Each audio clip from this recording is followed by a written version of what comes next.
Alors, vous faites bien d'être déjà sur Congo Web Télévision, mesdames et messieurs, parce que c'est l'heure de décortiquer l'actualité de la semaine dans Info 7. Bonsoir à tous et bienvenue à tous dans ce nouveau numéro qui a le plaisir de recevoir pour vous, pour la énième fois sur ce plateau, Joseph Kamwanga, qui nous vient fraîchement de la France. Alors, il est qui? Il est président de la Société civile de la diaspora qui vit en France. Bonsoir. Bonsoir. Noé. Bienvenue encore dans ce magazine Info 7. Merci beaucoup. Merci vous êtes en France sur votre plateau. Merci. Voilà, vous êtes en France, mais vous suivez quand même de près oui, la situation absolument, sociopolitique de l'heure en République démocratique. À chaque heure, à chaque minute, au jour les jours. Alors déjà le 12, Mutombo Dikembe sera inhumé, donc était déjà inhumé parce que c'était annoncé pour le 12. Décédé, ce basketteur qui a porté haut le drapeau de la RDC à travers le monde. Quel souvenir gardez-vous de cet homme?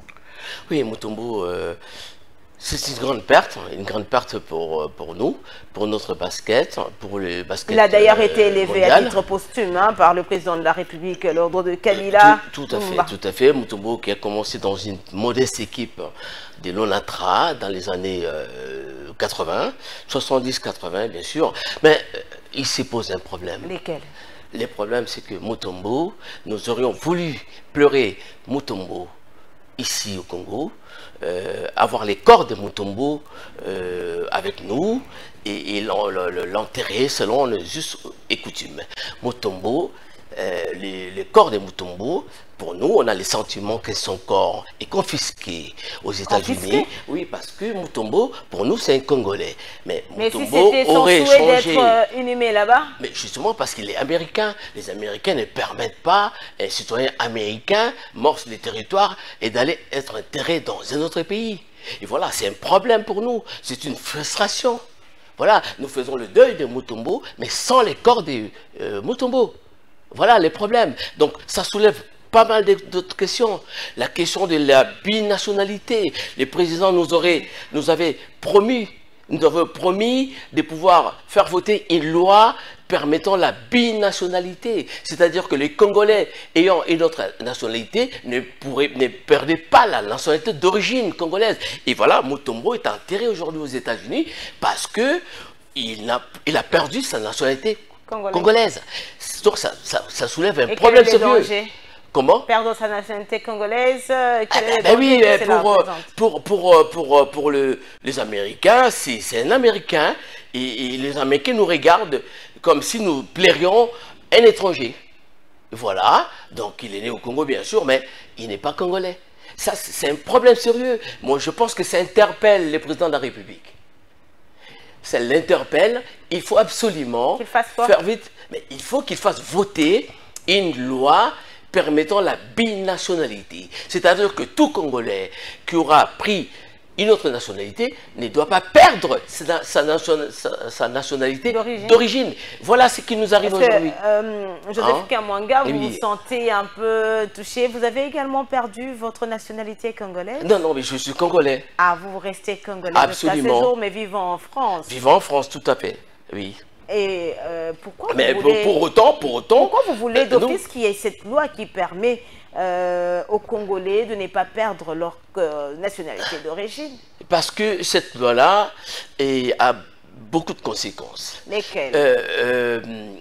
Vous savez, les Congolais qui vivent à l'étranger depuis plusieurs années ont accumulé des compétences. Ils ont des choses à donner, à apporter dans notre pays. Mais donc ils cette loi les empêche de responsabilité énormément pour le développement de la RDC. Absolument. Okay. Donc cette loi-là est vraiment un obstacle, un grand obstacle pour les Congolais qui ont une autre nationalité, qui souhaitent bien revenir ou apporter les acquis de leurs compétences, connaissances obtenues à l'étranger pour les développer chez nous. Mais est-ce que vous, en tant que président de la société civile de la diaspora, conscient du danger que présente cette situation pour les Congolais qui ont déjà perdu leur nationalité, avez-vous déjà entrepris quelques démarches auprès de l'Assemblée nationale, auprès des élus, pour montrer l'avantage qu'il y a de voter cette Dès lors que le président de la République, lors de sa campagne électorale, C'est une promesse. C'était une promesse. Il l'a dit. Il avait fait une partie, un grand pas en autorisant les Congolais de la diaspora ayant une autre nationalité, mais nés au Congo, de revenir ici sans visa, de pouvoir obtenir leur visa à l'aéroport. C'était déjà un grand pas, mais il fallait aller jusqu'au bout. Est-ce que cela est déjà effectif? Absolument, absolument. Ah, vous obtenez vos visas à l'aéroport? Absolument, tous les Congolais nés au Congo ayant une autre nationalité n'ont pas besoin de visa pour revenir directement. Ils l'obtiennent ici. Et ça a commencé avec Félix Tshisekedi. Ah oui, absolument. Nous lui reconnaissons. C'est vraiment, nous lui rendons beaucoup, nous sommes très reconnaissants pour cette mesure-là. Mais il faut qu'il aille jusqu'au bout. Alors c'est comme ça que les Congolais, certainement habitués à suivre Info 7, vous voient un peu de temps en temps, donc ça vous a facilité les choses. Oui, absolument, je pense que c'est une bonne chose, c'est une bonne nouvelle. Et ça a permis de libérer pas mal d'énergie. Pas mal d'énergie. C'est vrai qu'ils reviennent de temps en temps, ils viennent quand ils veulent. Mais il y a des choses qu'ils ne peuvent pas faire. Parce qu'ils ont une autre étiquette, un autre statut. Qu'est-ce qu'ils ne peuvent pas faire? Dites-nous 2 ou 3 choses que ces Congolais... Sur le plan administratif. Okay. Sur le plan administratif, quand vous allez à la banque, vous voulez créer une entreprise. Ici, vous avez pas mal d'obstacles lorsque vous vous présentez en tant que Français, Congolais d'origine français d'origine congolaise ou américaine. Il y a beaucoup d'obligations, beaucoup de critères auxquels vous ne pouvez pas remplir. Vous voyez, du coup, ça décourage, ça a découragé pas mal de compatriotes. De revenir investir dans leur pays. Justement, il faut libérer cette énergie-là pour permettre à nos compatriotes de venir investir sans difficulté. Alors que Félix Tshisekedi lui-même avait dit qu'il va quand même travailler pour que les investisseurs viennent. Mais attendez, on va les chercher, on cherche les investisseurs ailleurs, alors qu'on en a déjà, on en a parmi les Congolais. On a des Congolais, des investisseurs qui ont beaucoup de moyens à l'étranger, qui investissent déjà à l'étranger, qui peuvent transférer leurs moyens ici, investir ici. Vous allez chercher ailleurs ce qu'on a déjà. Libérer cette énergie-là. Il faut libérer. Absolument. Absolument. Et les investisseurs viendront. Absolument, parce qu'on est enfant du pays. Donc on se sent chez nous. Donc libérer cela. Accepter la binationalité, ça permettra aux Congolais, aux nombreux Congolais à travers le monde, de revenir ici, investir sans difficulté. Voilà. Donc on va chercher ailleurs ce qu'on a déjà. Alors, qu'est-ce que vous pouvez dire par rapport à cette question, au fait, qui vous inquiète et qui inquiète certainement certains Congolais qui ont déjà perdu leur nationalité? Qu'est-ce que vous pouvez dire à la Chambre basse du Parlement, bien que cette session en cours est essentiellement budgétaire? Mais c'est une aberration. C'est vraiment une aberration. D'autant plus, on sait que dans la Chambre basse, dans cette Assemblée nationale, il y a beaucoup de députés qui ont une autre nationalité, qui ont des nationalités étrangères. Mais puisqu'ils ont tout simplement enfoui, caché, et ils se sont fait élire députés, mais ça ne va pas durer longtemps. Vous voyez ce que je veux dire?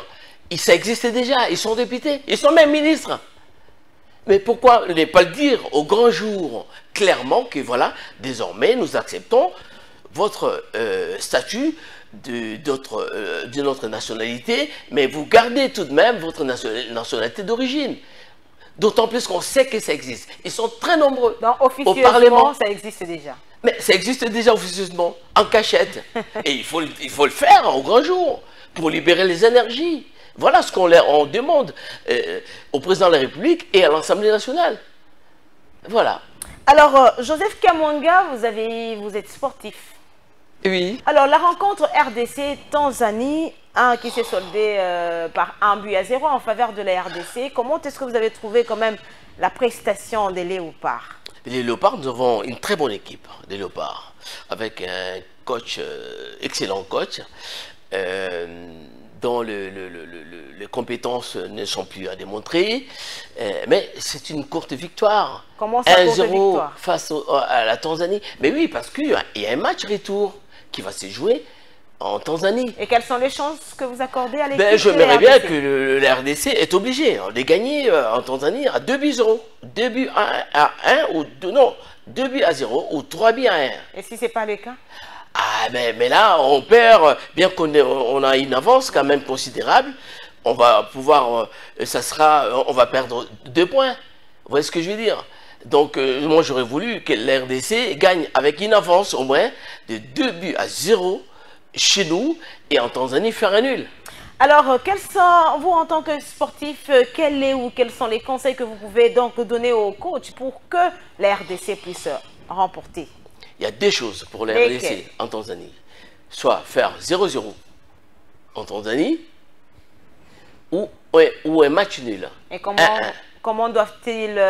il faut qu'ils jouent la défensive. Okay. Beaucoup plus la défensive pour garder quand même cet acquis, l'acquis obtenu chez nous. Voilà, et je pense, parce que s'il se libère, il laisse trop d'espace, la Tanzanie marque même 1-0, alors là... Ce sera mal parti pour mais bien sûr, nous serons mal partis pour la suite. Voilà. Alors, madame, messieurs, prenons à présent ce premier dossier de notre rendez-vous de la semaine.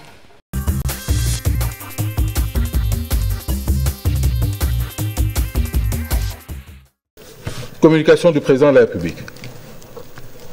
La communication du président de la République, chef de l'État, a porté sur 3 points, à savoir de la nécessité d'assurer la sécurité de la navigation fluviale et lacustre.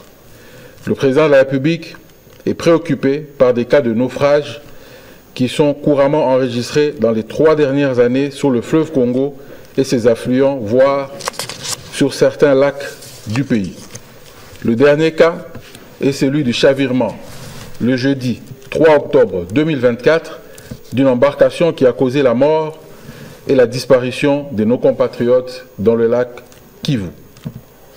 À ce sujet, il a tenu à réitérer toute sa compassion aux familles éprouvées et à prêter son oreille attentive à cette douleur qu'elle ressent. Le gouvernement a été invité sous le leadership de la Première ministre à ne ménager aucun effort et surtout à accompagner les familles qui traversent ces terribles drames. Subsidiairement à ces instructions données à la suite de ce drame, répercutées par la Première ministre lors de la précédente réunion du Conseil des ministres, le vice-premier ministre, ministre des Transports, Voies de communication et désenclavement, a été chargé à prendre des initiatives en vue de renforcer les capacités de tous les services étatiques, notamment le commissariat fluvial, ainsi que les services en charge des patrouilles fluviales qui interviennent dans la sécurité des navigations fluviales et lacustres. Outre l'initiative déjà prise par le gouvernement pour la prise en charge des rescapés du naufrage pré-rappelé, la ministre des Affaires sociales, Action humanitaire et solidarité a été chargée d'encadrer toutes les interventions humanitaires faites en faveur des victimes et ce, en sauvegardant leur dignité. Ici et par ailleurs, de mener un contrôle rigoureux afin d'établir les responsabilités à tous les niveaux et que les mesures idoines soient prises. Le président de la République a encore rappelé son instruction sur la lutte contre les ports clandestins qui sont aussi un vecteur de ce genre de fléau que nous connaissons sur ces voies, tant lacustres que fluviales. Il a insisté sur les mécanismes de supervision efficace de toutes les étapes de construction des embarcations et baleinières, mais aussi le suivi technique régulier pour les experts qualifiés et bien formés du ministère des Transports. Un rapport est attendu à la prochaine réunion du Conseil des ministres. Quand nous lisons l'article 48 de notre Constitution, il dit ceci, le droit à un logement décent, droit d'accès à l'eau potable, l'énergie électrique qui sont garanties. La loi fixe les modalités d'exercice de ces droits. Mais aujourd'hui, si les Nations Unies a pu fixer les journées, c'est juste pour permettre à ce que chaque nation doit arriver à réfléchir par rapport à ses propres réalités. Aujourd'hui, si on doit prendre des cas de la République démocratique du Congo, on verra qu'il y a encore beaucoup à faire pour dire que ce soit le ministère de l'Urbanisme et Habitat. Jusque-là, si on peut encore arriver à offrir au gouvernement ou à la nation une politique appropriée pour que nous arrivions à ce niveau-là. Parce que si nous descendons, je prends le cas aujourd'hui, si on doit aller au niveau de Gimpoko, allez voir aujourd'hui la manière dont le tourisme se font, on verra que nous allons vraiment, au lieu d'avancer, nous reculons.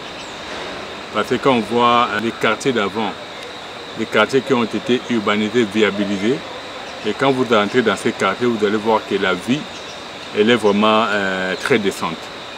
Mais aujourd'hui, la manière dont les choses sont en train d'évoluer, on se rend compte que le ministère de l'Urbanisme et Habitat n'est pas encore arrivé à la hauteur de faire en sorte que l'homme congolais arrive à vivre dans une habitation décente. Cela veut dire quoi? Ça, c'est une interpellation. Il doit arriver à fournir beaucoup plus d'efforts, surtout par rapport au nouveau quartier qu'on est en train de créer. Ça montre qu'il y a l'absence du professionnalisme. Parce que dans les principes, normalement, pour arriver à créer un nouveau quartier, on commence par viabiliser. Ça, ils le savent, mais ils ne le font jamais. Conséquence, le Congo, au lieu d'avancer, nous continuons à reculer. Pourquoi? Parce qu'il n'y a pas une bonne politique pour une bonne gestion par rapport à l'habitat.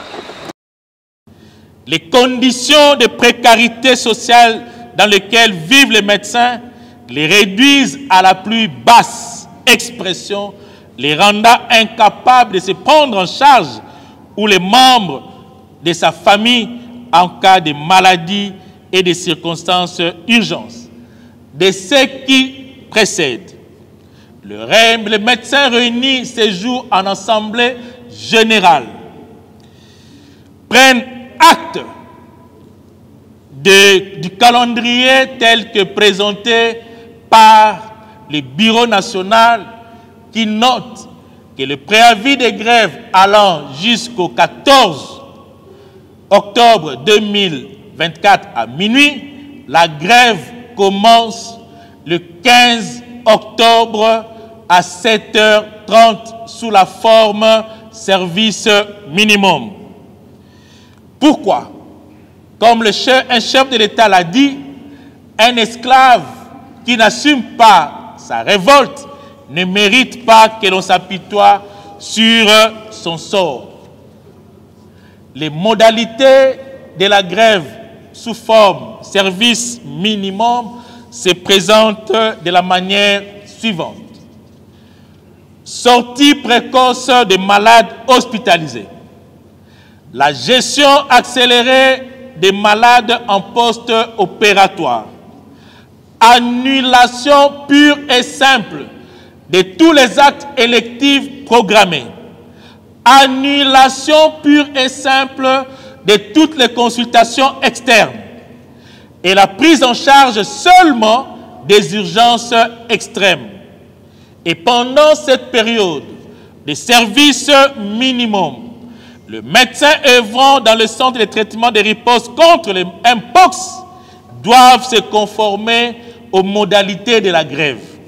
Les banques du sang restent opérationnelles.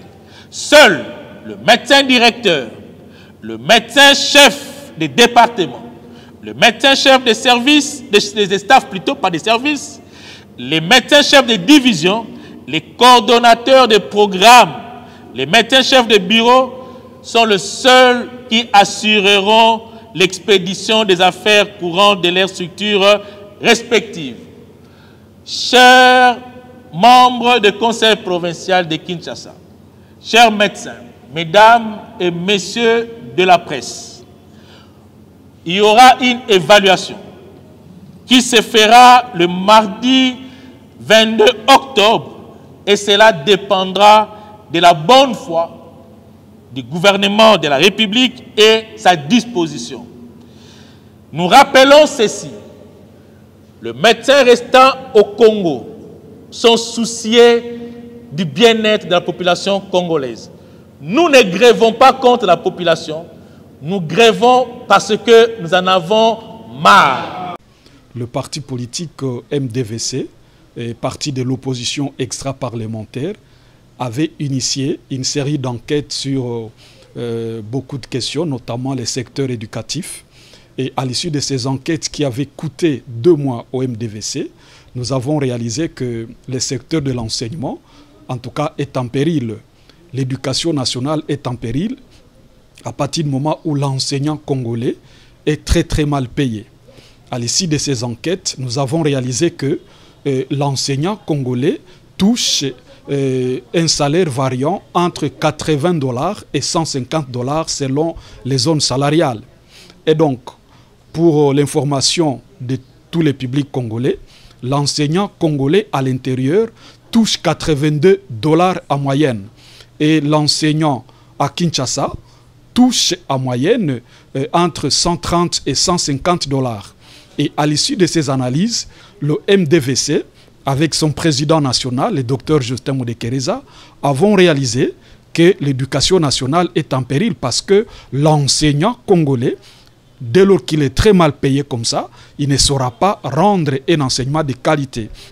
C'est dans ce sens que nous avons estimé qu'il était important de lancer un appel important au-delà, n'est-ce pas, des correspondances que nous avons adressées à Madame la Première ministre dans ce secteur.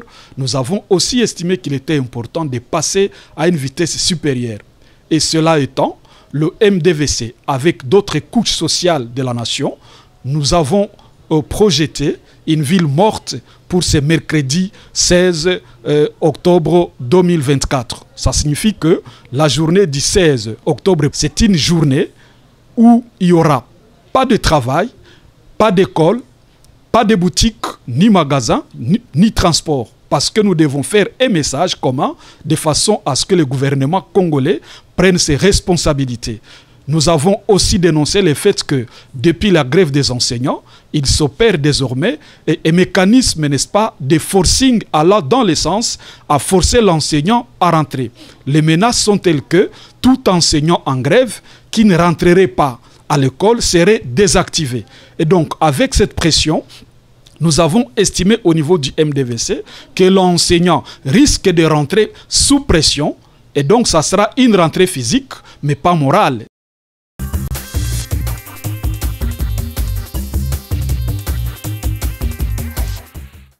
Alors, le 12 octobre 2024, la communauté congolaise, les Kimbangi, se sont souvenus du prophète Simon Kimbangu. Ça fait exactement 73 ans depuis sa disparition. Simon Kimbangu, ça vous dit quand même quelque chose? Absolument. Absolument. Simon Kimbangu, ça me dit beaucoup de choses. C'est un Congolais qui, notre père spirituel sur le plan traditionnel, parce que Simon Kimbangu a eu le courage de pouvoir dire des choses autrement que ce que l'on retrouve forcément dans la Bible. Simon Kimbangu a voulu prôner l'adaptation de la spiritualité judéo-chrétienne à la spiritualité congolaise, traditionnelle congolaise. Et cela lui a valu l'arrestation et l'assassinat. Vous voyez ce que je veux dire? Donc Simon Kimbangu nous a ouvert beaucoup les yeux. Il a fait comprendre que nous, Africains, Congolais, bien que nous ayons accepté, disons, les croyances ou la croyance judéo-chrétienne qui nous a été importée par les colonisateurs, nous avons aussi, nos propres croyances. Nous avons nos dieux. Donc, nous ne pouvons pas abandonner nos dieux. Donc, les Congolais ne devraient pas nous aliéner. Tout ce qui vient de l'extérieur. Mais il était contre l'aliénation. C'est le seul Congolais, l'unique, le premier d'ailleurs, qui a lutté pour l'aliénation des mentalités et l'aliénation de la spiritualité. Et voilà ce qu'on lui doit, même si son œuvre a été quelque part tripatouillés par les successeurs, ben parce qu'ils se sont écartés, à mon avis, ils se sont écartés de la voie tracée par Simon Kimbangu. Mais jusqu'aujourd'hui, ils continuent à évoluer selon la vision de Simon Kimbangu. Eh bien oui, quelque part, mais ils se sont considérablement écartés. Et qu'est-ce que vous reprochez? Mais je pense qu'il faut qu'ils reviennent. Qu'ils reviennent sur la voie authentique, la voie initiale de Simon Kimbangu.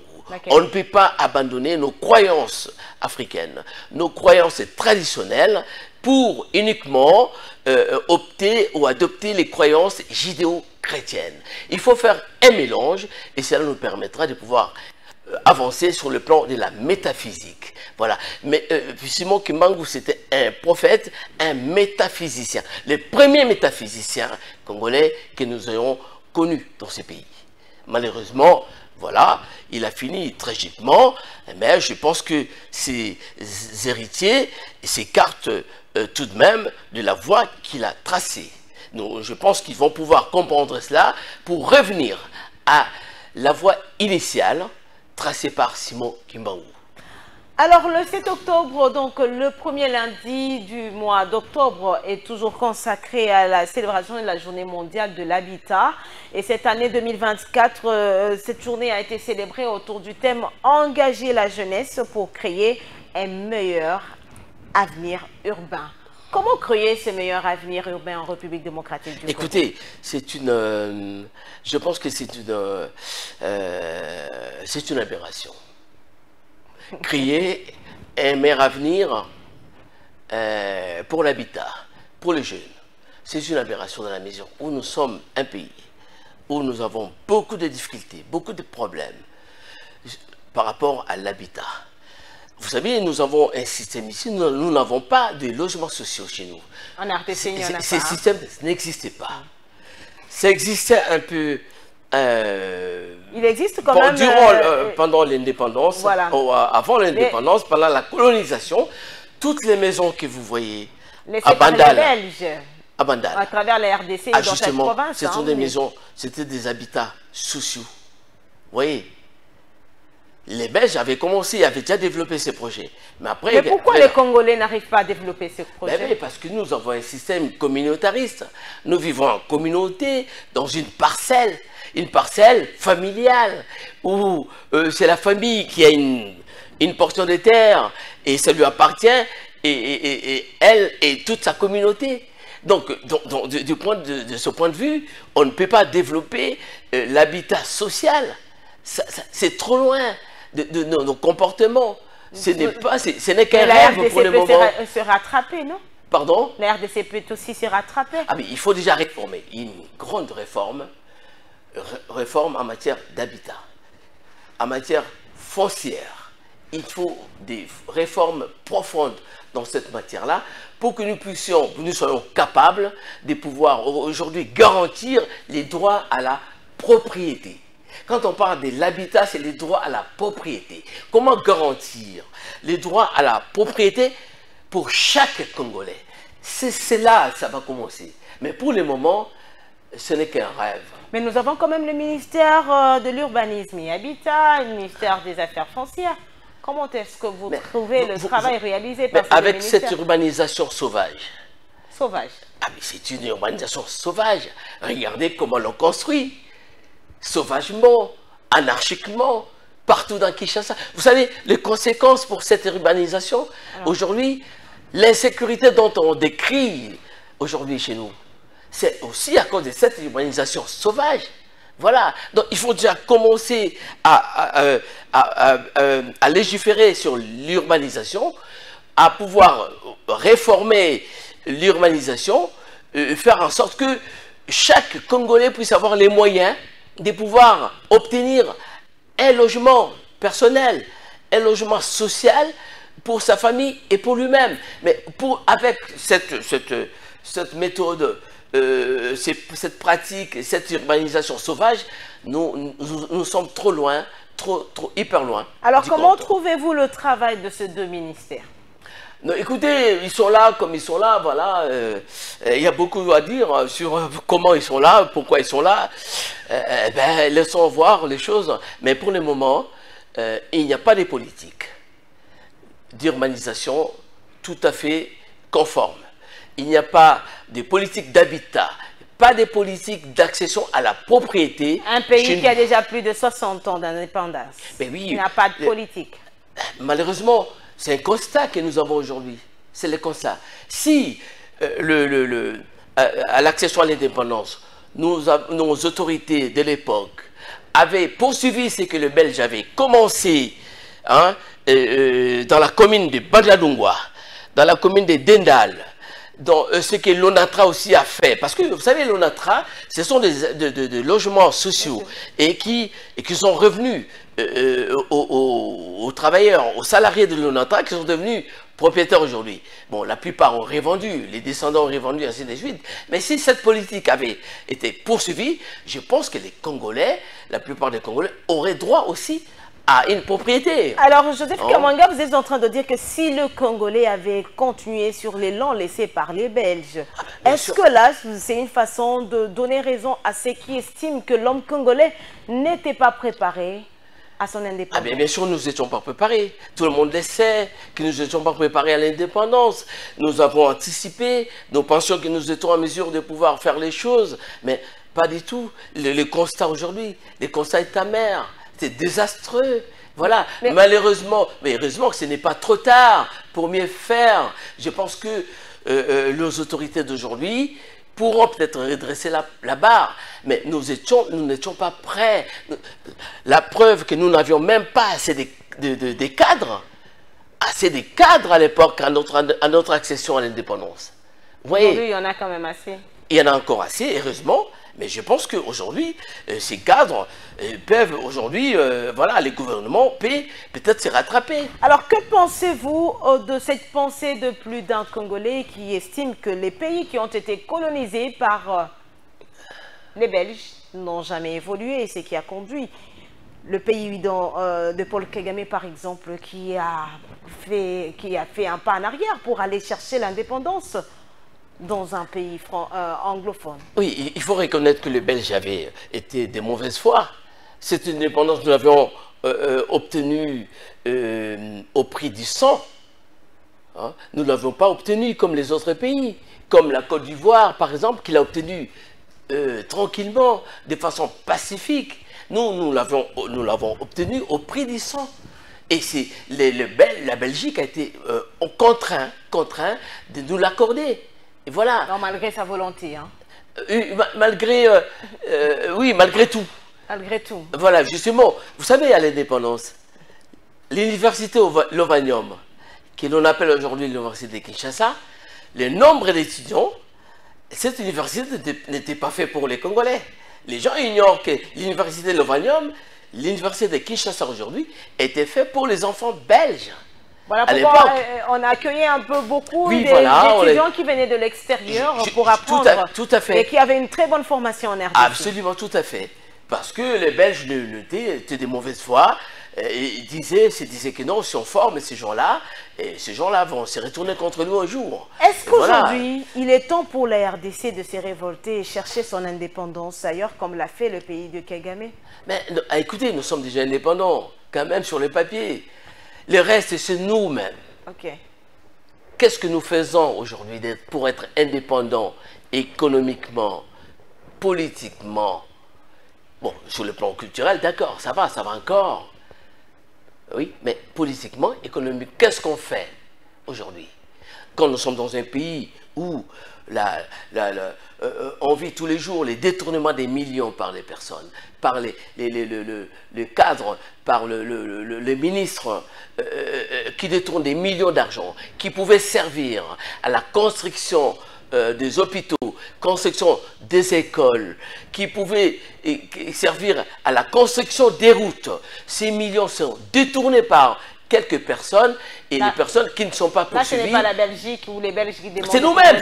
Je viens de dire que c'est nous. On est responsable de ce qui nous arrive.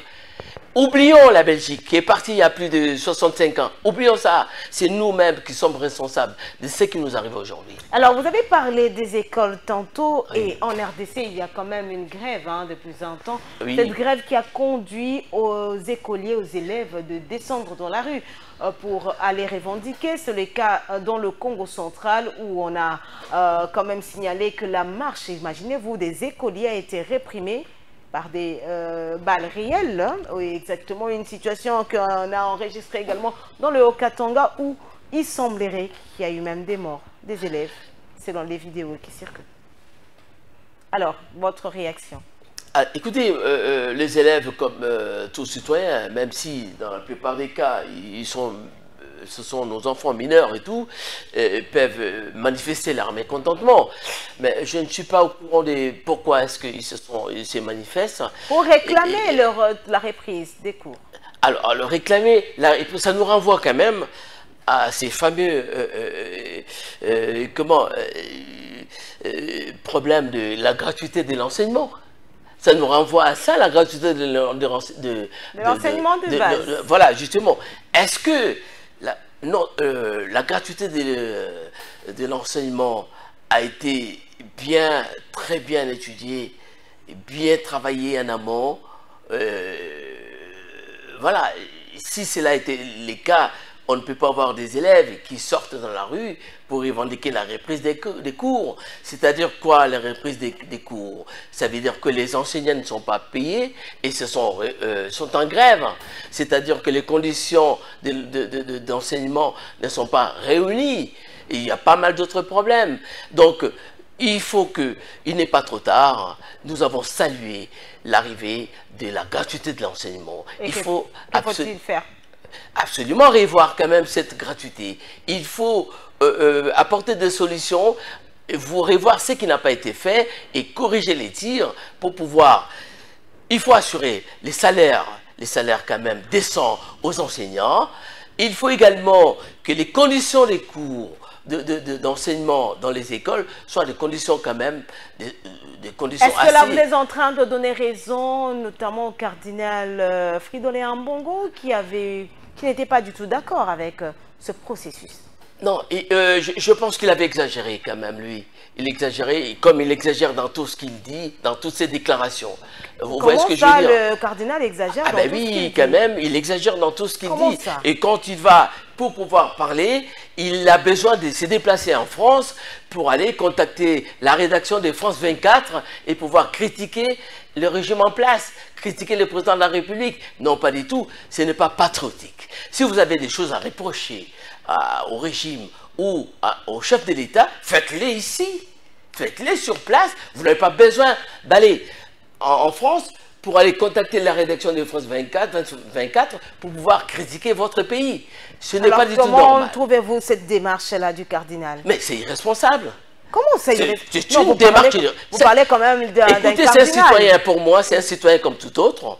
Il est cardinal, élu, créé dans la religion catholique. Nous ne sommes pas, écoutez-moi, bien, pardon madame, nous ne sommes pas un pays théocratique. Non, mais dire que c'est irresponsable, c'est quand même fort, ça. C'est quand même fort, ça. Oui, nous sommes quand même retiré, hein. Il s'agit quand même d'un cardinal. Non, mais c'est d'abord un citoyen comme nous, ou pas? Oui, mais pour dire que c'est irresponsable, quand même, mais bien sûr, ses propos, ce sont ses propos. Ce n'est pas l'homme. Ce sont les propos de l'homme qui sont irresponsables. Et les comportements de l'homme qui est irresponsable. Critiquez votre pays, critiquez ce qui ne va pas ici sur place dans votre pays. Vous êtes obligé d'aller les faire chez les Blancs. Vous voyez un peu la gravité de l'acte posé par notre cardinal. Faites-les ici chez vous. Vous n'êtes pas obligé d'aller voir chez les Blancs pour aller critiquer votre propre pays. C'est ça qui est irresponsable comme comportement. Madame, Messieurs, prenons à présent ce deuxième dossier.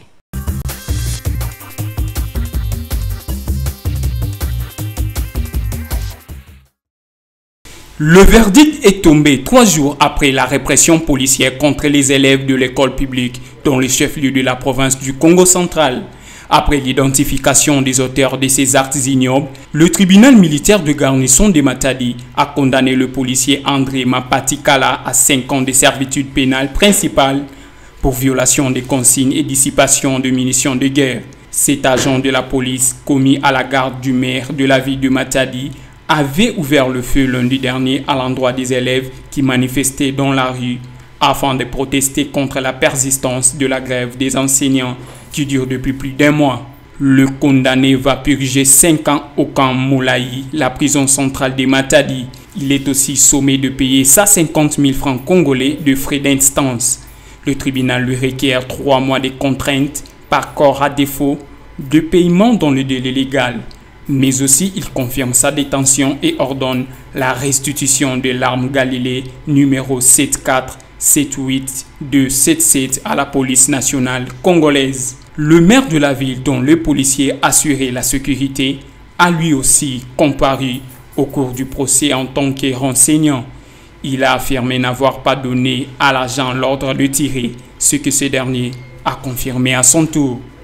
Ce verdict est tombé juste après la réaction du ministre de la Justice et garde des Sceaux, Constant Mutamba, qui, à travers un communiqué, a instruit l'auditeur militaire supérieur de cette ville d'engager des poursuites contre les policiers qui ont ouvert le feu sur des élèves.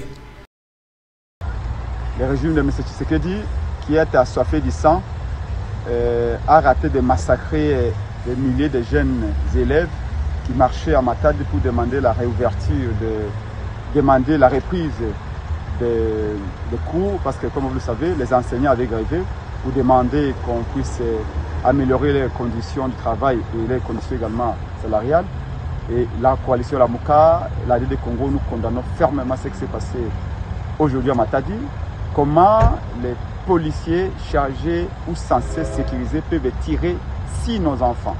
Nous connaissons qu'à Beni, la police avait tiré sur les enfants. La police avait arrêté les enfants. Mais ce Félix Tshilombo avait prétexté l'ignorance parce qu'il n'est jamais au courant de rien. Et là, son régime vient de rééditer l'exploit de tirer sur nos enfants qui manifestaient pacifiquement, main à l'air, pour demander à ce que les cours puissent reprendre et que les professeurs soient, les revendications des professeurs soient prises en compte. Et à partir de Virginie, où je me trouve, je me sens dans l'obligation de condamner fermement, parce que les appels pleuvent dans mon téléphone. Je viens de l'aéroport, mais j'attends que nous puissions discuter avec le président Fayulu et nous allons demander des explications à M. Félix Tshilombo. Il faut que les policiers qui ont tiré sur nos enfants rendent des comptes. Nous exigeons, nous, la Moukade de Congo, la démission du ministre provincial de l'Intérieur du Congo central. Et M. Jacquemin doit nous expliquer qui a donné l'ordre que ces policiers tirent sur nos enfants qui manifestaient pacifiquement. Il y a à peine que le régime de Tshisekedi vient de massacrer plus de 500 personnes à Makala, et là, il voudrait massacrer nos enfants. C'est inacceptable. Kinshasa a été le théâtre d'une vive agitation mercredi, alors que des militants du parti Alliance pour les changements ont organisé une marche pacifique pour exiger la libération de leur président national Jean-Marc Kabunda Kabound. Déployés pour recadrer cette manifestation, les éléments de la police nationale congolaise ont fait usage des gaz lacrymogènes pour réprimer les protestataires. Les membres du parti H, choqués par cette répression, ont dénoncé une volonté manifeste du régime en place d'étouffer l'opposition. Selon eux, cette situation illustre une dérive autoritaire qui menace la démocratie en République démocratique du Congo, comme explique la vice-présidente de ce parti politique, Antoinette Bilali. Le parti a marché de l'échangeur de Limité jusqu'à la première rue vers Saint-Raph et Cohydro. Et à ce niveau, nous avons rencontré une barrière de la police nous interdisant de continuer pacifiquement notre marche. Le parti Alliance pour le changement condamne la répression violente de la police lors de la marche pacifique d'aujourd'hui, où le parti réclamait la libération sans condition de notre président national, je cite l'honorable Jean-Marc Kabunda Kabound.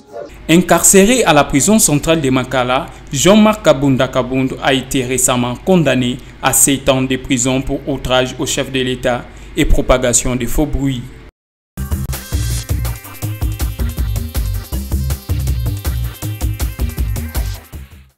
Alors, Joseph Kamwanga, quelle est votre réaction face à cette ville morte déjà annoncée par le mouvement de lutte pour la démocratie et les vrais changements qui sera dans la rue le mercredi 16 octobre 2024 pour dénoncer donc les salaires précaires des fonctionnaires de l'État? Et là, ils mettent plus l'accent sur les enseignants. Oui, mais c'est de bon augure. Absolument. Il faut que les conditions sociales de Congolais s'améliorent quand même. On n'est pas, ni n'ignore que la situation, les conditions sociales de nos compatriotes se dégradent au jour le jour. Ça, on les vit tous les jours. On les vit tous les jours. Dans la cité, au marché un peu partout. Mais je pense que l'initiative de pouvoir se manifester contre cela va peut-être appeler à la vigilance et peut-être à la prise de conscience de nos autorités pour qu'ils comprennent que la situation n'est pas du tout celle qu'on attendait de notre régime qui est en place. Alors, vous êtes déçu par le régime Tshisekedi? Pardon? Vous êtes déçu? Non, pas du tout. Je n'ai jamais été déçu, mais j'en appelle à la reprise des consciences. J'en appelle à rectifier quand même les tirs. Vous voyez, quand le rapport de l'ONU sur les ODD, Objectif du développement durable, objectif du développement durable d'ici 2030. Voilà, il y en a 17. Voilà, qui nous dit que la RDC est trop loin de pouvoir atteindre les ODD, et même pas en 2030. Fin zéro. Ça veut dire quoi? L'éducation des qualités. Oui. Ça veut dire quoi? Ça veut dire que rien ne s'améliore. Mais il y a le gouvernement souminois. Mais oui, mais moi je n'attendais rien du tout. Pas grand-chose. Vous n'attendez rien du gouvernement Pas grand-chose du gouvernement souminois. Comment ça? Pas du tout. Je pense qu'il y a 100 jours, en plus de 100 jours, madame est au pouvoir. Et voilà, mais... Il n'y a pas de signaux forts? Pas des signaux forts. Mais est-ce qu'il fallait-il attendre quelque chose lorsque le gouvernement souminois arrive avec un budget qui a été légué par un autre gouvernement? Le gouvernement Samalou. Mais un budget peut être rectifié. Il faut une loi rectificative d'un budget. Ça se fait. Parce que Judith Suminwa a dit on aura notre propre budget. Judith Suminwa qui l'a dit, hein, qu'on aura notre propre budget qui sera donc. Mais pour le moment, je crois qu'elle dirige par décret. Le Premier ministre peut déjà diriger par décret. Qu'est-ce qu'elle a promulgué comme décret qui puisse apporter un petit changement dans les quotidiens de nos compatriotes? Rien. Elle n'a rien fait. Mais non, et entre-temps, il y a les médecins qui annoncent aussi une grève. Hein, mais justement, je ne suis pas au courant de... Voilà. Bon, j'attendais rien. Je ne suis pas contre la personne. J'attendais pas grand-chose. Pourquoi alors? Pardon? Déjà, vous dites que vous n'attendiez rien. Donc déjà, quand le gouvernement souminois est arrivé, a été investi, Joseph Kamwanga se dit, je n'attends rien du tout de ce gouvernement. Prophète de malheur? Non, je ne suis pas un prophète des malheurs, mais il y a ce qu'on appelle des signaux forts. Ah, signaux forts, ok. Voilà. Il y en a pas. Notre Premier ministre vient d'un cabinet. C'est une bureaucrate. Vous voyez, et puis elle était au plan avec les 145 territoires. Hein? Qui a passé presque la plus grande partie de sa carrière dans la bureaucratie. Et pour quelqu'un qui vient d'une bureaucratie, on ne peut rien entendre de ces cadres. Oui. Comment ça? Oui, parce qu'il n'a pas la visibilité tout à fait exacte de ce qui se passe dans la population. Mais elle avait les 145 territoires. Alors, les 145 territoires, on n'en a pas encore fait je pense que pas encore les bilans. Je pense que c'est dans les... il y a beaucoup de choses qui ont été faites, bien sûr. Beaucoup de choses ont été faites. C'est-à-dire qu'elle avait déjà la situation entre ses mains. Elle connaissait déjà quand même... Non, pas totalement, parce qu'elle ne l'a pas fait toute seule. Elle ne l'a pas fait toute seule. Elle a été entourée par des gens qui étaient très compétents, mais qu'on ne trouve pas dans le gouvernement, malheureusement. Vous voyez? Mais le gouvernement, c'est selon la vision, non? Oui, mais dans la vision du chef de l'État, d'accord. Mais on peut avoir une vision et puis se rendre compte plus tard, un peu encore plus tard, que ça n'a pas été exactement ce que l'on pensait. Déjà parce que le président de la République va certainement procéder à un remaniement à la fin de cette année. À peine que le gouvernement souminois, 6 mois environ, dans 6 mois je crois, à peu près, il y aura un remaniement. Pourquoi faire? Si tout est exact, si réellement les schémas tracés par le président de la République, si la direction donnée par le président de la République est respectée telle qu'elle a été faite au départ, le président n'a pas besoin de procéder à un remaniement.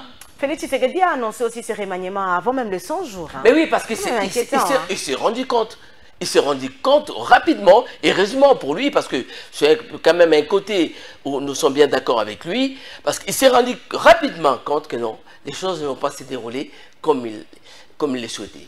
Déjà, il y a beaucoup, il y a le problème de casting quand même. Ah, le problème de casting continue toujours? Ben oui, parce que quand nous avons des ministères qui sont venus là pour faire de la figuration. Lesquels, par exemple? Ah non, mais je n'ai peut-être pas besoin de citer les noms pour ne pas avoir des procès dans le dos. Le peuple congolais le saura bien sûr dans les jours à venir. Vous voyez ce que je veux dire? Donc il faut parce que ces gens-là, et parfois quand ils vont chercher à vous coller des procès inutiles. Donc on verra bien. On verra bien dans les 3-4 mois qui vont venir. Et qui sont ceux qui sont venus faire de la figuration au sein du gouvernement. Déjà d'ailleurs, on commence à le savoir. Voilà. Donc vous avez déjà votre liste? Bien sûr. Bien sûr, il y a une liste. Mais il n'y a pas de des gens dont le président n'est pas content. Alors, mais selon vous, vous n'êtes pas quand même séduit par les actions de quelques ministres? Oui, bien sûr. Je ne suis pas en train de dire que non, tous les gouvernements ne font rien, ils sont incompétents. Pas du tout. Il y a quelques éléments, il y a quelques réglages à faire, comme le président de la République l'a lui-même proposé, annoncé, il y a des réglages à faire. Alors, quels sont les ministres qui sont à la hauteur de leur tâche? Écoutez, à la hauteur de leur tâche, à la hauteur les ministères de la fonction publique. Liaou? Liaou bosse très bien. C'est un mec qui travaille très bien. Je suis d'accord avec lui. Je l'encourage à poursuivre son travail dans le même sens, dans la même direction. Ça, c'est quelqu'un que le président de la République doit garder absolument au prochain gouvernement. Voilà. Mais c'est le seul? Non, il y a pas mal. Alors, je vais parler du ministère où ça ne va pas, hein, si vous voulez bien. Oui, où ça ne va pas. Oui, allez-y. Alors, je vais parler du ministère des Sports. Ah, avec Didier Boudimbo. Là, ça ne va pas? Alors, il y a quelque chose qui nous a intrigués, dont on n'a pas compris. Laquelle? Les ministres vont chercher Tony Parker. Vous connaissez Tony Parker? Dites à la communauté qui vous suit. Alors, Tony Parker, c'est un basketteur français qui est à la retraite aujourd'hui, qui n'est plus basketteur, qui jouait à la NBA, qui gagnait des millions, qui est à la retraite. Voilà, notre ministre du Sport va chercher ces mecs pour aller lui présenter au président, pour dire, voilà, il a un projet pour le développement de notre sport. Mais dans ce cas-là, où est le rôle de notre ministre lui-même? Faut-il aller chercher un retraité du basket français pour qu'il vienne développer notre sport? Pourquoi est-ce qu'un ministre a été élu, a été nommé? N'est-ce pas pour réformer notre sport?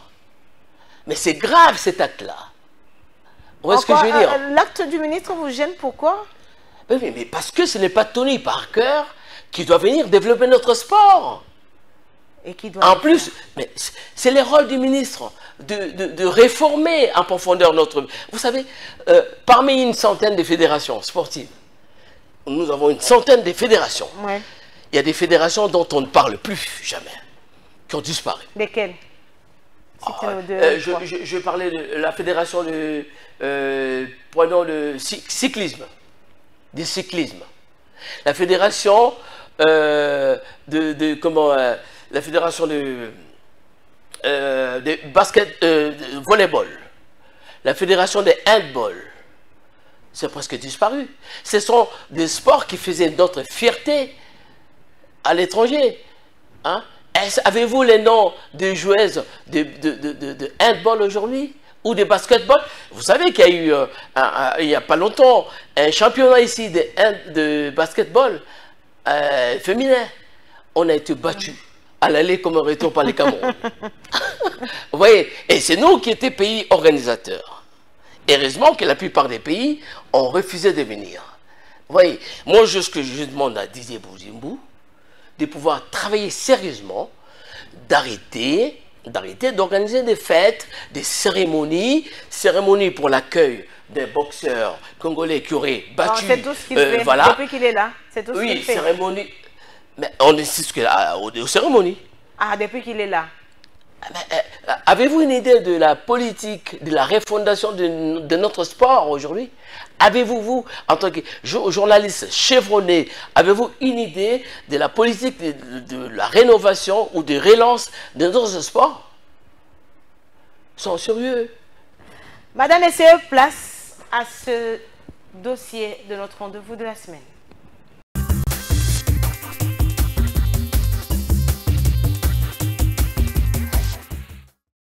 Selon ce communiqué, depuis près de 3 semaines, il s'observe dans la ville de Kinshasa la recrudescence des cas d'extorsion, de vol qualifiés par effraction ou à l'aide des violences, voire à main armée, armes à feu ou blanches et d'attentats à la vie humaine. Les informations en notre possession font état de méfaits occasionnés par les évasions, par les évadés du centre pénitentiaire et de rééducation de Kinshasa qui ont quitté cette prison en dehors de tout critère légal. Tel est le cas du meurtrier Ifombo Angueya Moïse alias Tchouloulou Kagame, condamné à la peine de mort par le tribunal de grande instance de Kinkole pour association des malfaiteurs en juillet 2024 et qui vient à nouveau d'être condamné à mort ce 10 octobre 2024 par la même juridiction pour tentative de meurtre, extorsion et évasion de détenus, renseigne ce document. Tel aussi est le cas du prévenu Kabamba Manzanza Blaise, magistrat de son état condamné à 36 mois de servitude pénale principale en janvier 2024 pour torture corporelle sur une dame drame dont les images affreuses étaient devenues virales dans les réseaux sociaux. Nos efforts pour moraliser le comportement de magistrats appelés à être un corps d'élite ne devraient pas reculer devant une telle supercherie. Ce document renseigne que ces évasions ne vont pas décourager l'officier du ministère public qui, sans désemparer, s'assumera totalement pour rester dans la ligne lui tracée par la loi, notamment la répression juste des infractions. Ainsi, le procureur Firmin Vondé instruit le parquet généraux de la capitale de la République démocratique du Congo d'activer tous les mécanismes de droit pour rechercher activement ces malfrats, les arrêter et les traduire devant les juridictions compétentes afin qu'ils répondent de leur forfaiture.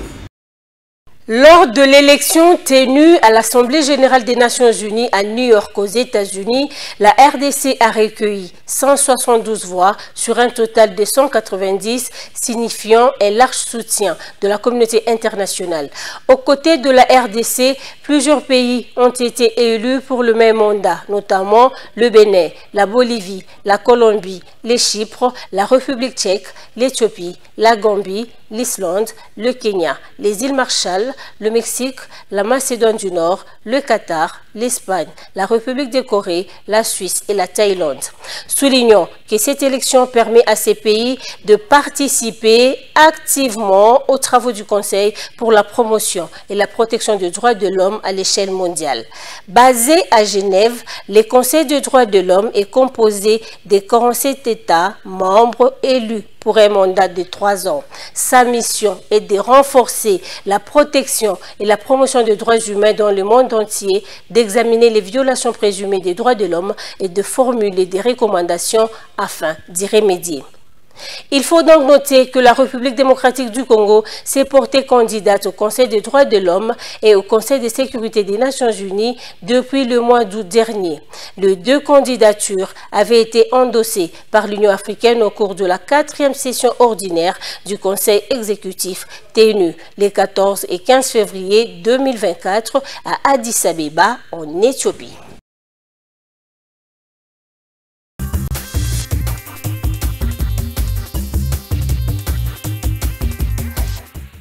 Alors, depuis un temps, la RDC ne cesse d'enregistrer de naufrages.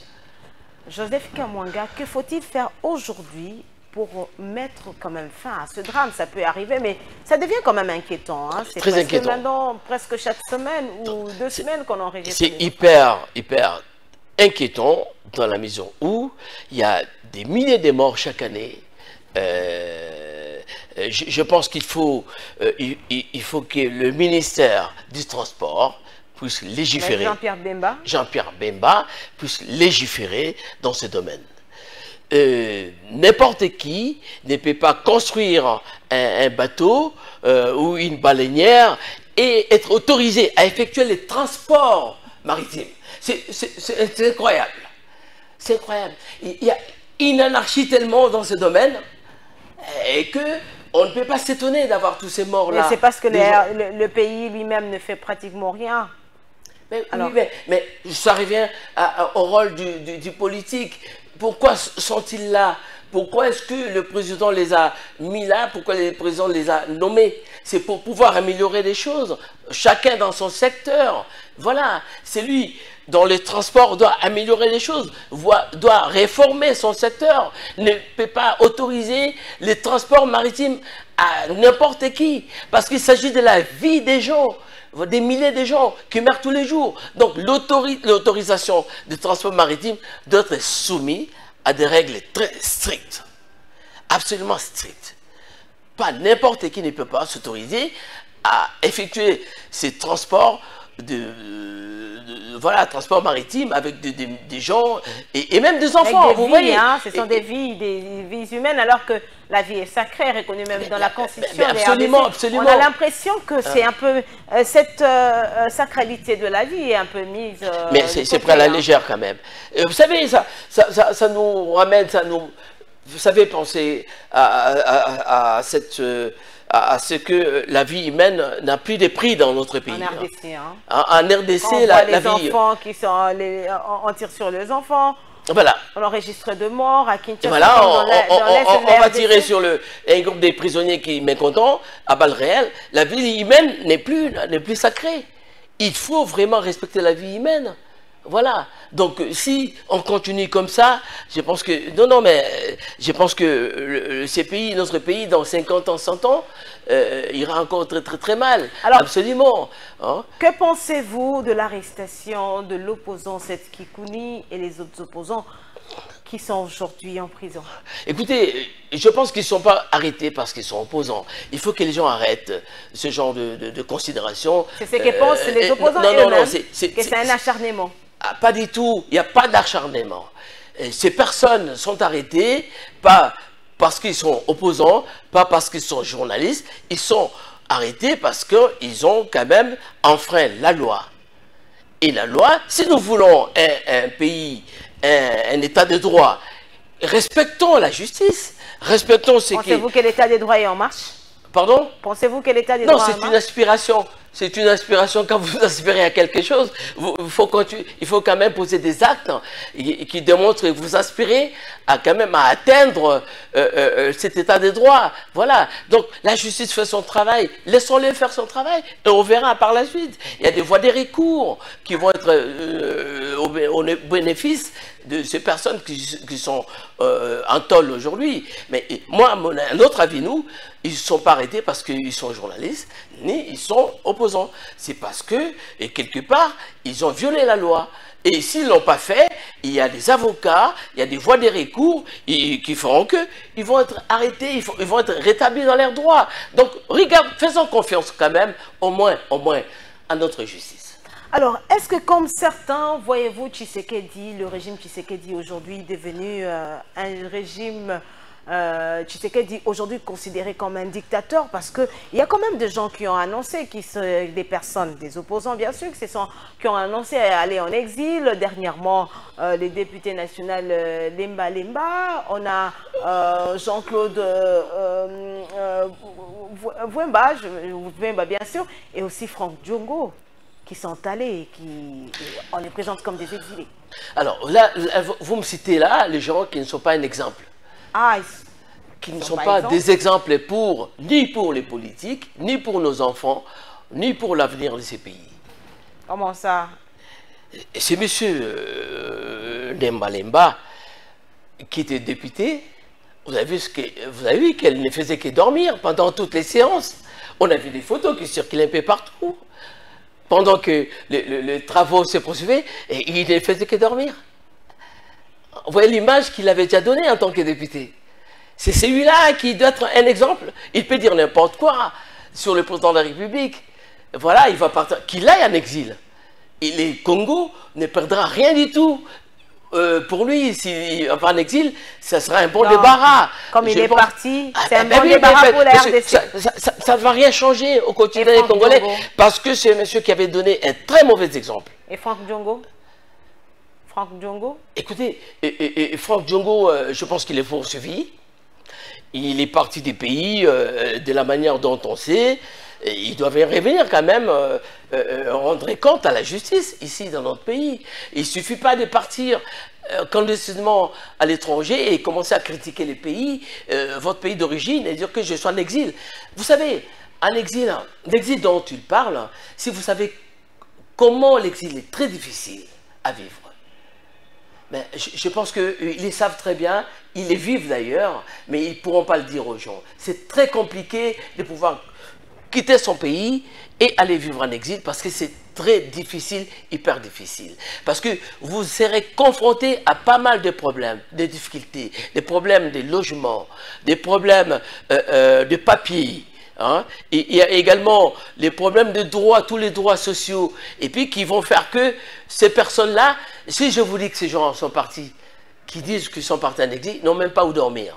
Ah, ces personnes qui sont parties. Et qui sont logées par-ci, par-là, par des compatriotes. Ils n'ont même pas encore le statut de réfugiés. Parce qu'on croit ici qu'il suffit de partir et on vous ouvre, toutes les portes sont ouvertes, et on vous donne le statut de réfugié. Pas du tout. Alors, Joseph Kamwanga, vous l'aviez suivi, la RDC a été élue au Conseil de droits de l'homme des Nations Unies. Oui. Votre réaction à chaud?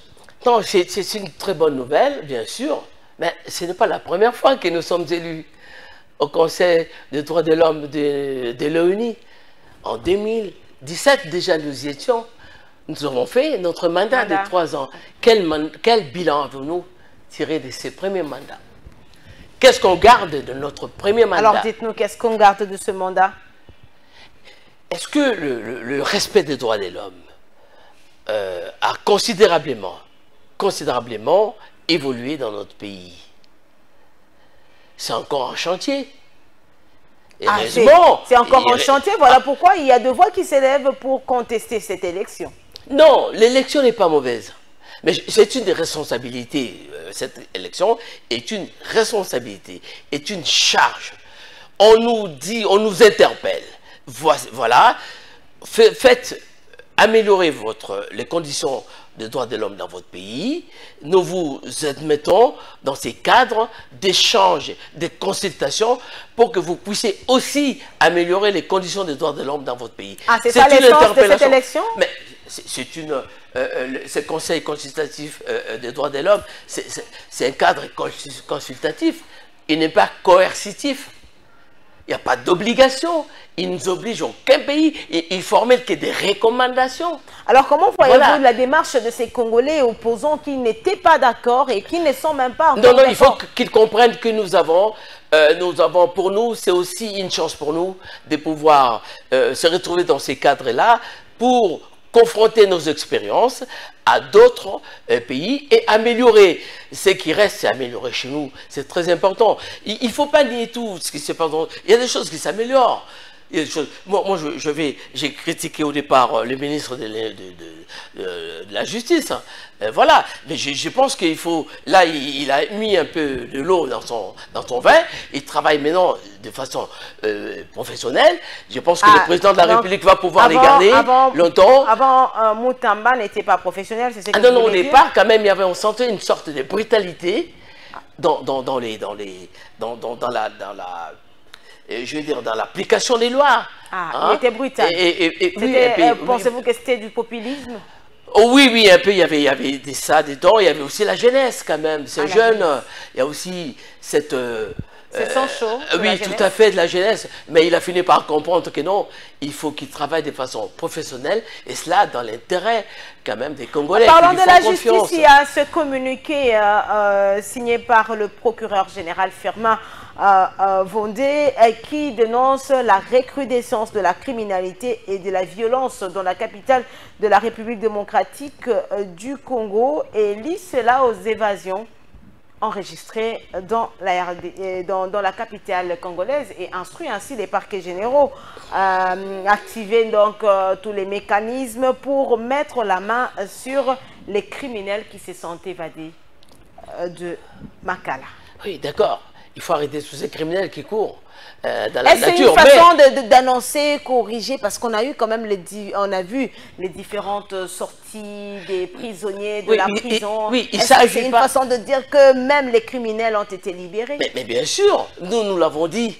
Lorsque il y a eu libération de 1600 ou 700 prisonniers, nous l'avons dit, nous avons mis en garde le gouvernement et même les ministres que cette façon de libérer les gens de façon aussi massive, sans mesure d'accompagnement, c'est dangereux pour la population.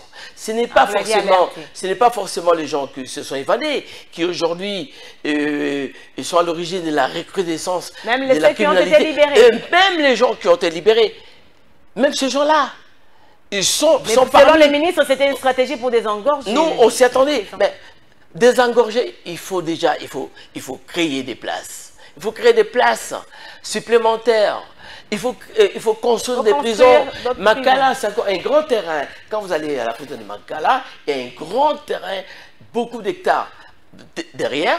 On peut encore créer des places là-bas. On peut construire et élargir les prisons, cette prison-là, pardon, et créer d'autres places supplémentaires. Ça peut aider à désengorger. Est-ce que, comme certains observateurs, pensez-vous que le ministre Moutamba est responsable de la recrudescence de la criminalité? Non, je ne peux pas voir les choses de cette façon-là, mais je pense que cette mise en liberté massive des personnes sans mesure d'accompagnement était une erreur grave.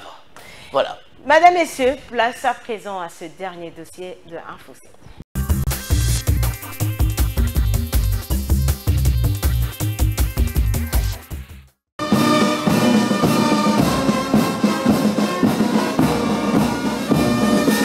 Les forces armées de la République démocratique du Congo et les forces de défense du peuple ougandais ont évalué du jeudi 10 au vendredi 11 octobre 2024 les opérations conjointes Shuja contre les terroristes ADF à Kinshasa. Plusieurs réalisations ont été enregistrées depuis le début de ces opérations conjointes, a indiqué le lieutenant-général Kayanja Mouanga. Après l'évaluation de Kinshasa, les conclusions des travaux ont été présentées le même vendredi au général d'armée Chiwewe Songesa Christian, chef d'état-major général de FARDC en présence de l'ambassadeur ougandais en RDC. Il ressort de ces conclusions la nécessité de poursuivre la traque des terroristes ADF, MTM, ISCAP, conformément à la volonté des chefs d'État des deux pays de ramener la paix aux populations de la région, a indiqué le lieutenant-général Ichali Gonzandou Jacques, chef d'état-major général adjoint des FARDC en charge des opérations et des renseignements. Signalons que cette rencontre évaluative fait suite à celle du 30 septembre au 2 octobre 2024 à Fort Portal en Ouganda. Monsieur le chef d'état-major de la force terrestre, représentant personnel du chef d'état-major général de l'armée ougandaise, mon général, ainsi prospère la séance de travail en République démocratique du Congo. La première chose que je veux dire, c'est un énorme merci. Parce que les Congolais et beaucoup de Rwandais m'ont apporté un soutien important pendant toute cette période, qui n'était pas une période facile, parce que une grande partie des médias soumis au FPR, à Paul Kagame, m'a traité quasiment de négationniste avant même que je ne sois jugé. C'est-à-dire que la notion de la présomption d'innocence est complètement ignorée ici, parce que c'est la voix de Paul Kagame qui est importante. C'est-à-dire qu'en fait, on se retrouve en France dans une situation où c'est un dictateur africain qui est au pouvoir depuis 30 ans et qui a mis le Rwanda et la République démocratique du Congo en coupe réglée, qui vient faire la loi et qui impose aujourd'hui sa loi à la France. Donc, j'espère que la justice française ne se laissera pas impressionner par ce diktat. Je sais que Kagame avait demandé la tête du procureur Carla Del Ponte au tribunal pénal international. Il l'a eu.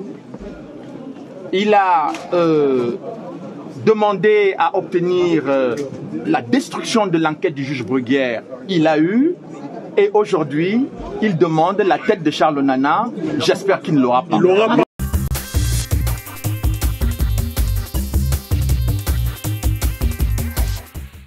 Alors, dites-nous aujourd'hui, quelle est la position de la société civile de la diaspora de la France face à cette question qui ne cesse de faire couler beaucoup d'encre et de salive et qui a même conduit au parti présidentiel UDPS à lancer cette campagne pour la révision de la Constitution?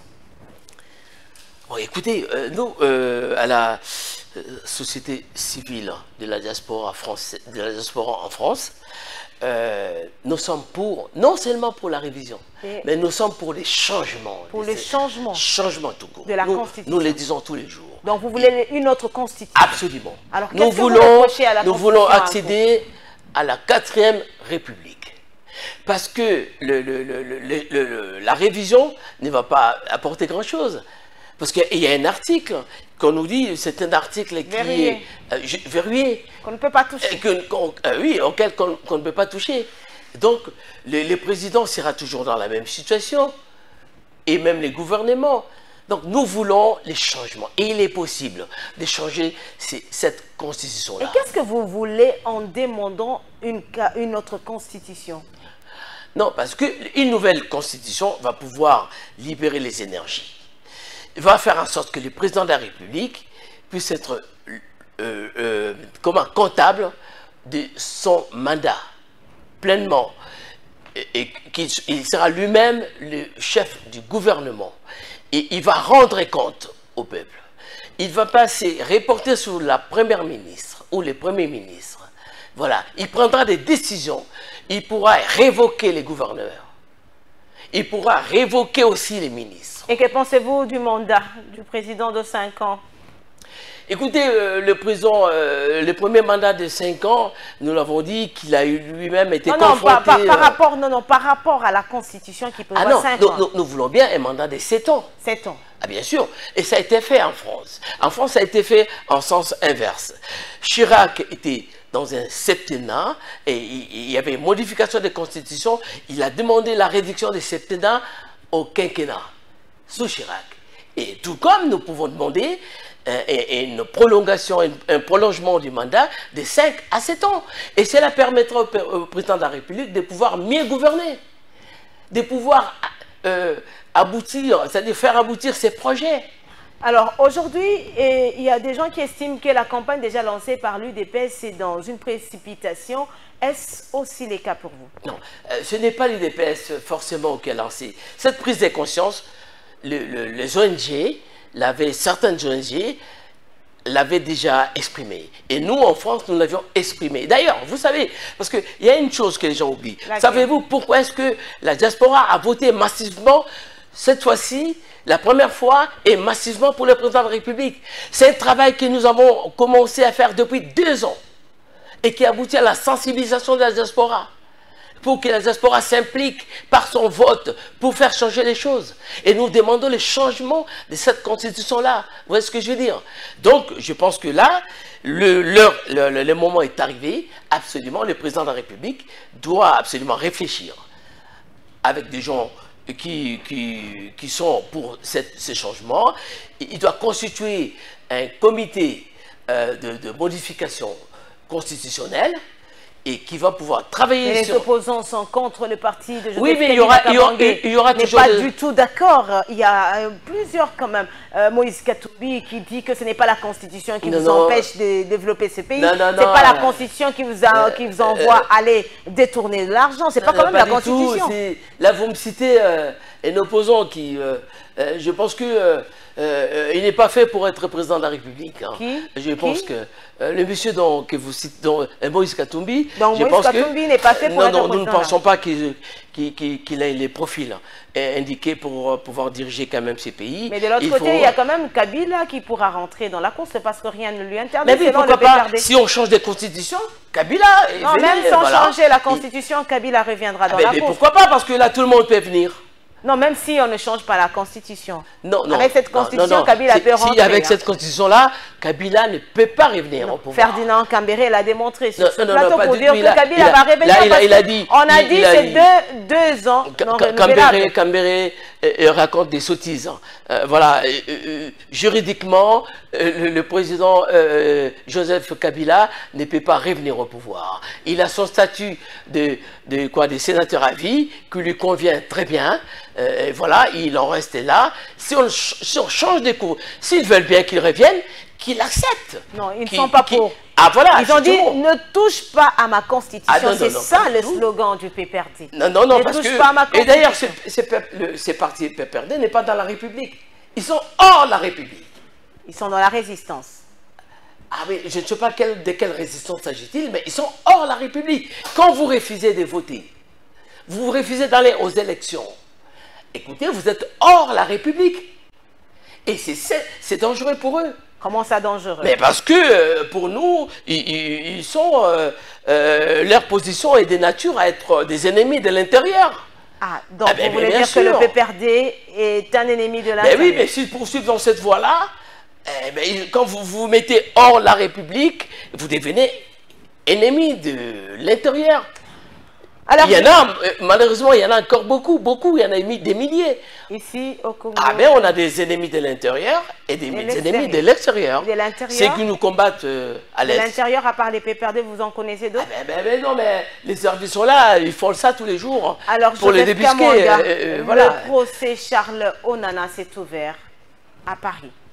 Que pensez-vous de ce procès? Écoutez, Charles Onana était injustement traîné en justice par le Rwanda.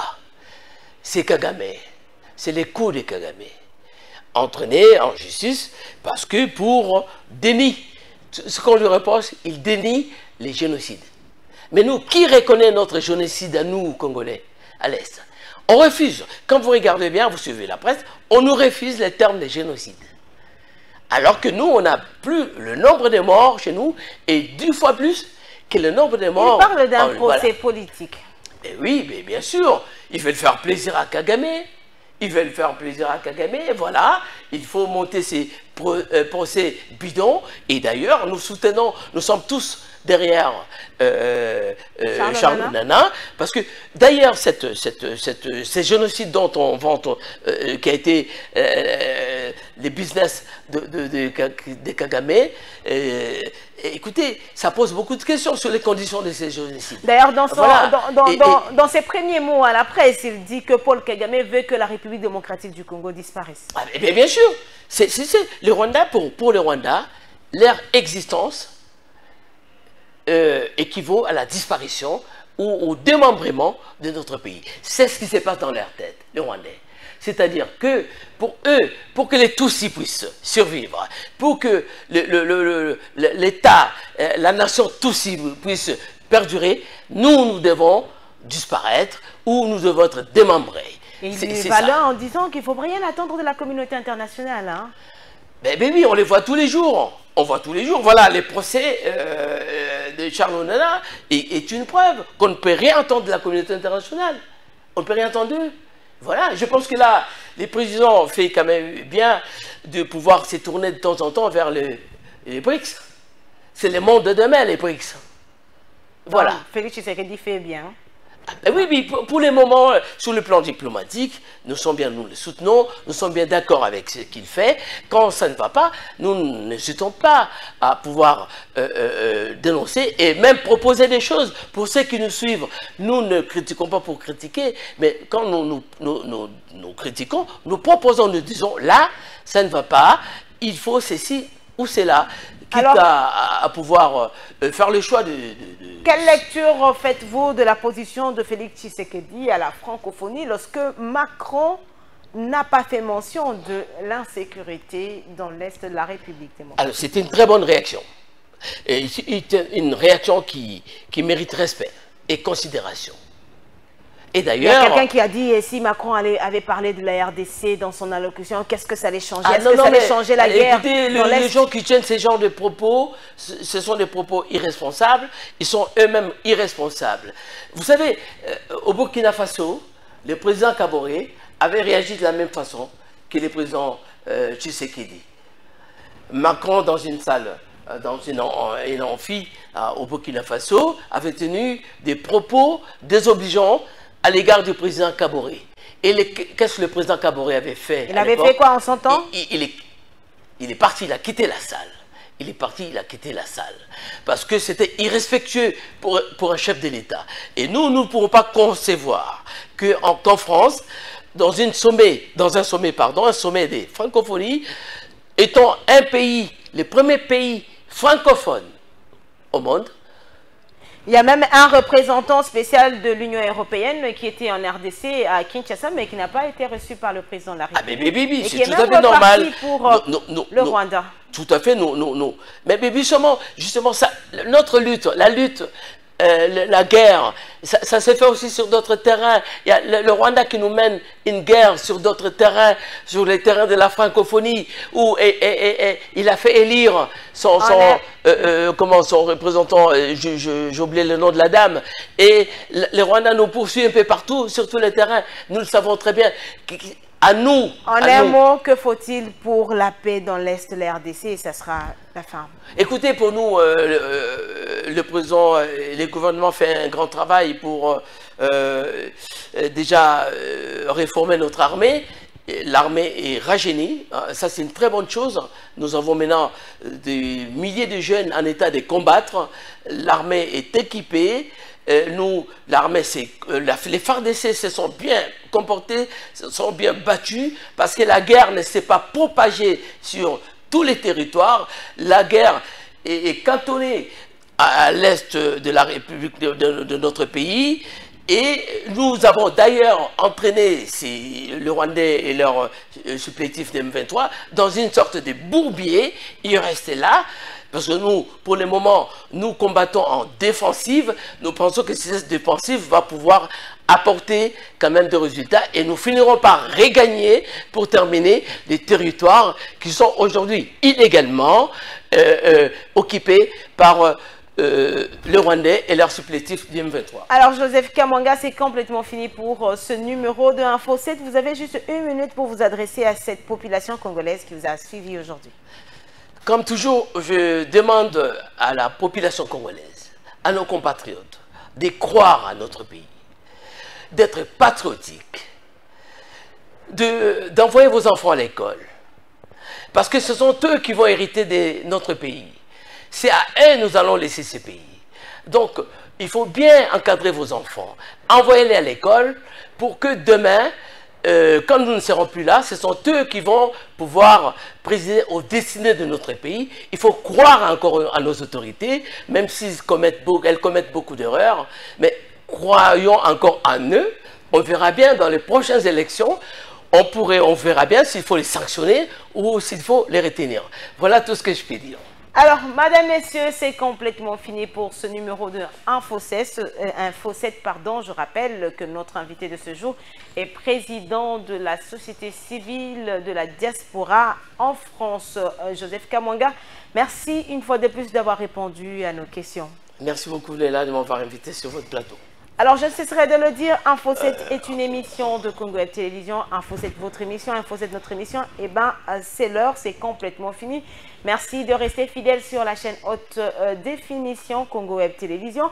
Et merci de continuer toujours à nous faire confiance. Et n'hésitez pas de nous écrire sous les différentes plateformes numériques. On se retrouve le dimanche prochain pour un nouveau numéro. Au revoir.